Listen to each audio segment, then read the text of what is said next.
Wípé ẹ káàbọ̀ sórí ètò wa fún tòní orúkọ tó mi padà Mọ̀bọ̀lọ́wọ́ Ayekooto ọ̀nà ni èmi ń jẹ́. Bó tẹ́ ìgbà kọ́re tí ó ń darapọ̀ mọ́ wa lórí ètò wa fún tòní abẹ́ kẹlẹ́ wa subscribe orí YouTube channel wa bẹ́ẹ̀ sì ni kẹlẹ́ wa àti ẹ̀rọ sábẹ́ kẹlẹ́ jẹ́ náà kọ́kọ́ tí ó máa ra àwọn ètò wa bí a bá ṣe mú wá fún yín ní ọlọ́kan ìjọka. Wọ́n gbàgbé láti share, láti like, láti fi comment yín ránṣẹ́ bí a bá ṣe máa ètò wa fún lónìí kí ni ohun tá a tún mú wá fún yín ẹ̀rí pé yàrá ọ̀tọ̀ ọlọ́tọ̀ ló ń tó wọn ọ̀tọ̀ lórí Ayekooto òótọ́ òun náà ni àwa ń sọ torí pé the truth must be told. Lónìí kí làwọn tá a mú wá fún ẹ jẹ́ kájọ wá nǹkan fìdílé kájọ lọ wo fídíò eléyìí tí a tún mú wá fún wa lọ́jọ́ tòní. Mo ń bọ̀ mi ò tí ì dé. So 1992-93 in Kaduna, a riot broke out which they call the Zango Kataf riot. I was a young boy, very, very young then, and people were killed in scores. If you are not an Hausa person practicing Muslim in Islam, they were killed. Especially if you are from the southern part of Kaduna, the tribes from the southern part of Kaduna, they were massacred. It was called the Zango Kataf riot. And if the next thing they do is to burn churches, kill Christians, and then if they are done with that, then they focus on businesses that is for Igbo people, Igbo-owned businesses, and they destroyed it. I grew up knowing that Christians are an endangered species in Nigeria. In the year 2000, when the Sharia riot, how many of you have heard of the Sharia riot? Hundreds of thousands of people were killed in Kaduna.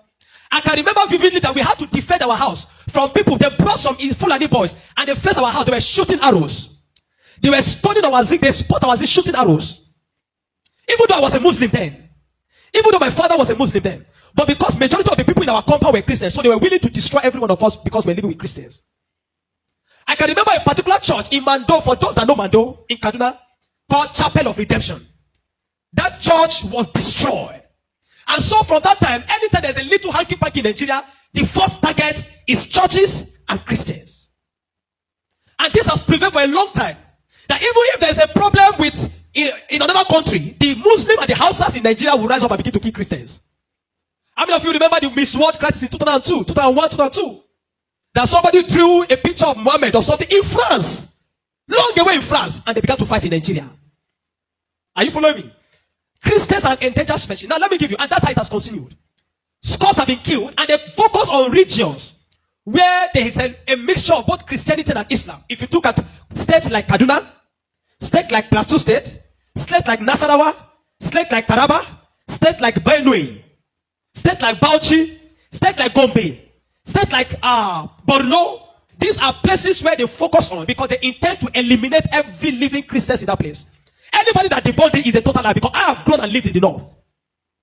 I've spent 80 to 80% of my life in the north, so I understand this thing. Several times, I cannot forget the Sharia riot. We were running for our lives.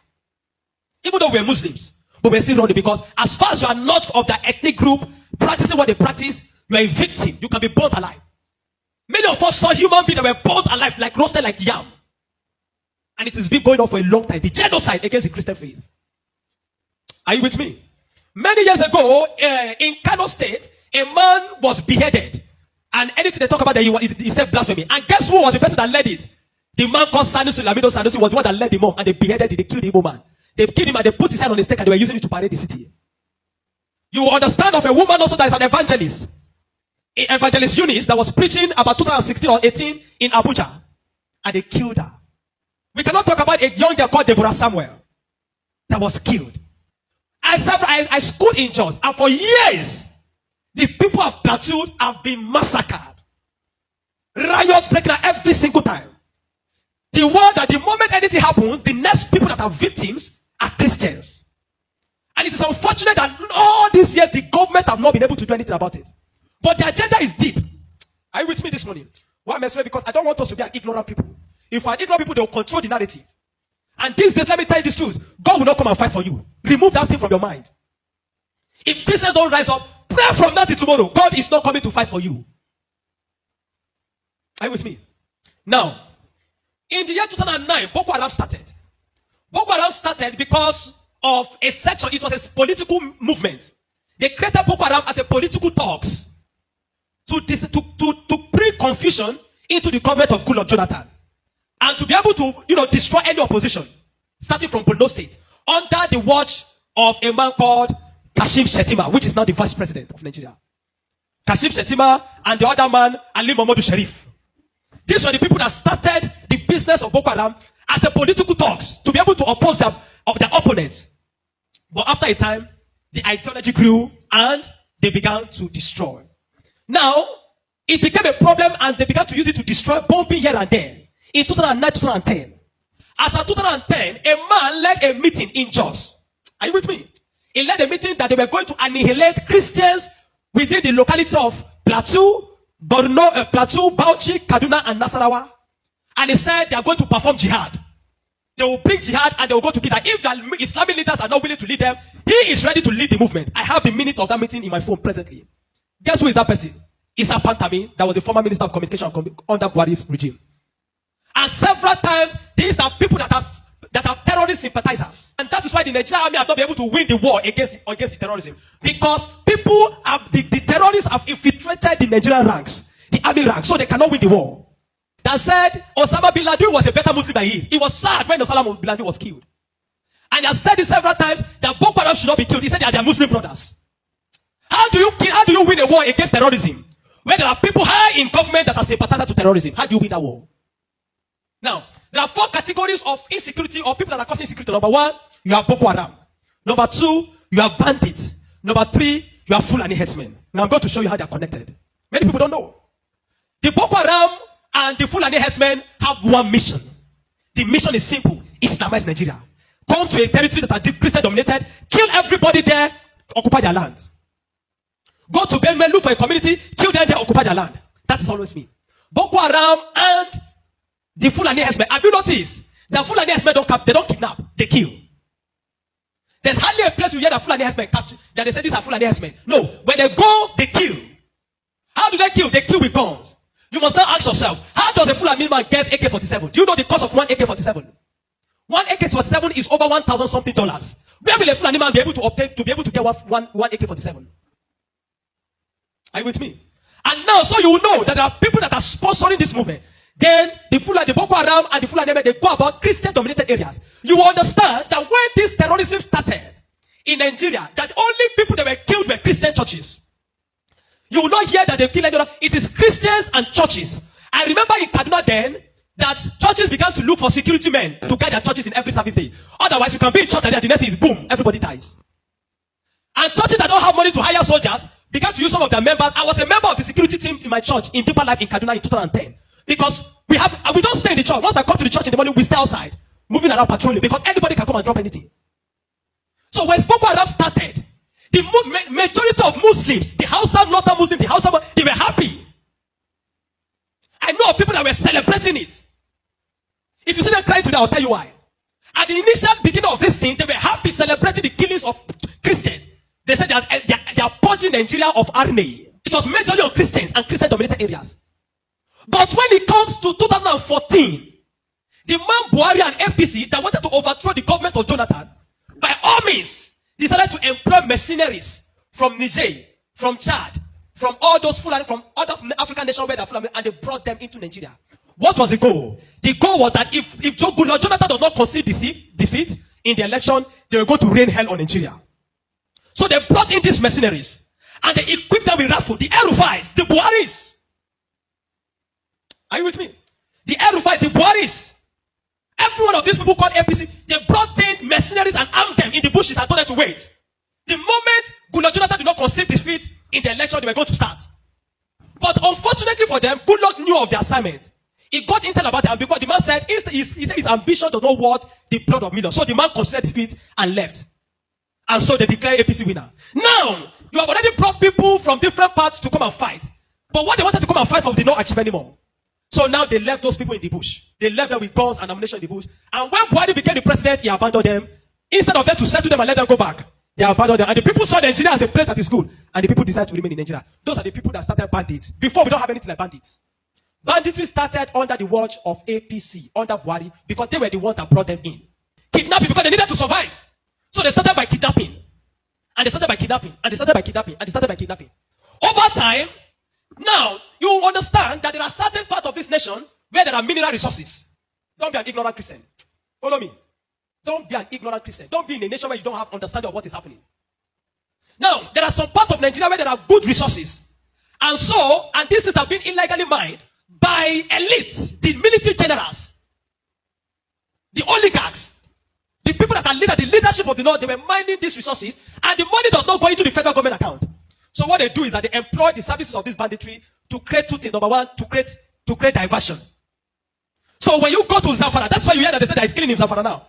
It's because of the Ilema gold mine. There is gold in Zamfara that they are mining. And so these bandits that are already in the bush, some people collaborate with them, partnered with them, and told them to see, keep creating confusion, create chaos. When you keep creating chaos, the Nigerian state and the people of Nigeria will not be able to focus on the illegal mining. They'll be concerned about the insecurity. So the insecurity is created as a means of diversion in the north. Are you following me? It is created as a means of diverting the attention of the military and the Nigerian populace from being able to focus on the illegal mining of resources. And any part of the north where there is resources, you find out that insecurity there. Recently, it has started in Kwara because there's a great amount of lithium in Kwara too that they have discovered and they're mining. So they partner with the Chinese because the people that do this illegal mining are the Chinese. They partner with the Chinese to be able to. So the bandits became the security men of the Chinese and all those people to protect them. So that while they're mining, they can begin to cause chaos. Because while the people are mining and they're causing chaos, kidnapping, nobody will be able to focus on what the Chinese are doing and those people illegal mining. Every single day to this moment, I'm telling you, they are mining in those places. And they will take it to an airfield in the bush and fly it out of Nigeria. They are making billions of dollars from it every day while people are being killed. That is why you now hear that Muslims are saying that they are killing Muslims too. What you have, it is what Buhari created. The APC-led administration created, the banditry they created, is what is affecting the North now. Because the people they brought to come and kill Nigeria in 2015 did not succeed because good luck relinquished power to them. And now the people have become thugs. They have become tools to be used in the hand of men that are using them to secure their illegal gold mines. And that's why you kill them. That's why you hear that they say they are killing Muslims. Now, the Christian persecution and genocide has been there. So you find that the other part, the Muslim and the Fulani men keep going around killing in all those parts. And the Christians and the churches have been silent for too long. This evil has prevailed in Nigeria because the righteous men have been too quiet. If we're ever going to win against insecurity in Nigeria, Nigeria must put two things Nigeria must do. Number one, Sharia law must be completely abolished in Nigeria. Because Nigeria is not an Islamic state. Why will Nigeria, some part of Nigeria, be practicing Sharia? The law guiding them in constitutional law that believe that if somebody deserves to die because he speaks against his God. Can a Hausa man insult Jesus and I kill him for insulting Jesus? But somebody believes when you speak against Muhammad, you deserve to die. How do you live in a country with somebody that has that kind of mentality? The military have become complicit. They are compromised. Nigerian military cannot win this war. 20 years from today, I'm telling you, 20 years from today, this thing of insecurity will not end because there are people that are enjoying it, benefiting from it, and reaping from it. If Nigeria wants to win this war, partner with America. Let them come and militate. I'm not sure I've seen that in Kano yesterday, some people were protesting that they don't want America to come. Because they believe what they have been told is that if America is coming to kill Muslims, and the man says he wants to come and kill terrorists, but they are protesting. Anybody that is negotiating, people like Ahmed Gumi, Sheikh Gumi should be locked away. A terrorist sympathizer is a terrorist. A man that believes that you are not supposed to kill a terrorist is himself a terrorist. A man that believes that we should go and negotiate. How do you go and negotiate with terrorists? Because you see, terrorists are not just criminals. They are working with the wrong ideology. A man that believes that killing he has nothing to lose. How do you negotiate with a man that believes that killing himself is going to meet their God in heaven to collect 72 virgins? How do you negotiate with such a person? A man like Sheikh Gumi should be locked away.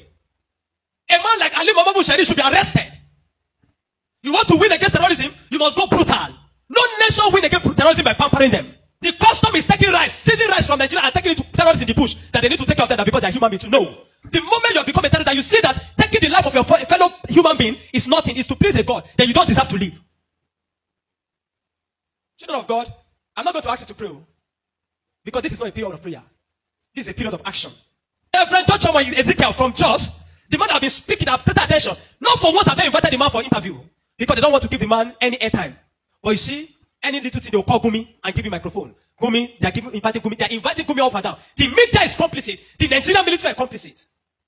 You can't win war with this Nigerian army, not because they don't have the capacity, but because they are compromised. Buhari created banditry. The people like Gumi and the rest of them, they are the people that facilitated the idea of Boko Haram. And today, some of them are your leaders in government. Some of them, most of them are moving free. Not one have been arrested. Kabiru Sokoto that bombed Nyanyan in 2011. When they rearrested him, guess where they caught him? In the house of Shetima in Abuja. What is he doing in the house of Shetima if Shetima doesn't know him? But today, Shetima is your vice president. How do you win a war where terrorists are ruling you? Where terrorist sympathizers are moving around? This is not a period to say we are praying. No. This is a period of wisdom. This is a period of action. Churches in the south have no idea. They sit in their cousin churches with Esin blowing them. They don't know what it means to be in the north. They don't know what it means to be running for your life. That every Sunday in the church there in Kaduna, when they say let us pray, everybody's praying with one eye open. Because you don't know, bomb might go up at any time in the church. The Nigerian church must rise up. There's an agenda. And if you read the minutes of that meeting in 2010 led by Isa Patami, you will not believe it. I have a recording of his messages. Where's our people? Where he said, why will they be killing their people? He said, why will they be killing his Muslim brothers? Referring to Boko Haram as their Muslim brothers. How do you win with such a people in government? And that guy was a minister under Buhari for 8 years. Do you know why I'm telling you this morning? You are a Nigerian. If you are not aware of what is happening around you, in a short time, one day your calamity will just come. You will not know how. Are you with me? The banditry that is destroying them in the north was created by the people Buhari brought for mercenaries to destroy Nigeria in 2015 in case he did not win. Unfortunately, he won, and those people were left without fight. And they began to use the weapons that have been provided for. These guys have sophisticated their weapon. They move logistic, move money in dollars. Where do you think they're getting it from? You think it's from the sale of cow? No. The Bible says, watch and pray. We have been praying. This is the time to do what? To watch.